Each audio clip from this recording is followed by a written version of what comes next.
State highway 10A ছেড়ে আমরা এবার NH49 কানেক্ট করলাম। এবার এখান থেকে সোজা বেরিয়ে যাবো একদম কাঞ্জিবানি ঘাটি হয়ে কেওনঝড়। কেওনঝড় এখান থেকে আর 97 কিলোমিটার। আমাদের ডান দিকে পড়বে মলয়গিরি মাউন্টেন রেঞ্জ। তো ওইখানে আমরা একটুখানি চা ফা খাবো।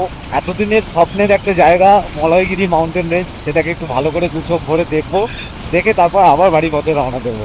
মানে আমি না একদম চোখের সামনে দেখতে পাচ্ছি মলয়গিরি মাউন্টেন রেঞ্জ খাড়া হয়ে রয়েছে। ওই যে দূরে যেটা হচ্ছে একদম মেঘাচ্ছন্ন হয়ে রয়েছে, ওই হচ্ছে মলয়গিরি মাউন্টেন রেঞ্জ। এখান থেকে আর মাত্র 30 কিলোমিটার ডিস্টেন্স, একদম রাস্তার ধারে।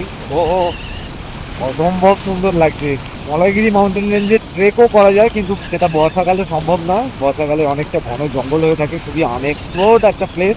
কিছু লোকাল ছেলেপুলে এখানে ট্রেক করে ওপরে ওঠে, তবে সেটার জন্য শীতকালে আসতে হবে। শীতকালে এলে তাহলে সেই লোকাল ছেলেপুলেদের সাথে কথা বলে ওপরে ওঠা যাবে। তো সেটা যদি করার ইচ্ছা থাকে তো আমি করে নেবো, ওটা নিয়ে কোনো চাপ নেই আমার। আসবো মলয়গিরি মাউন্টেন রেঞ্জ ট্রেক করতে। কোথা দিয়ে যাচ্ছি হে ভগবান! I love. এই হচ্ছে আমার ডান দিকে গ্রেট মলয়গিরি।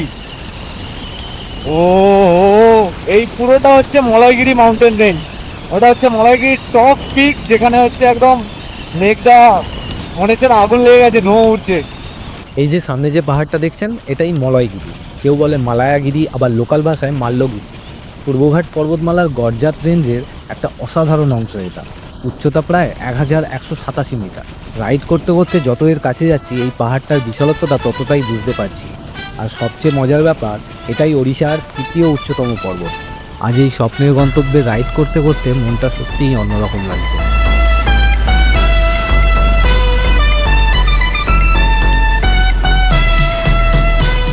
এই হচ্ছে মলয়গিরি মাউন্টেন, এটাকে আমরা তুলে রেখে বাড়ির পথে চলে যাচ্ছি।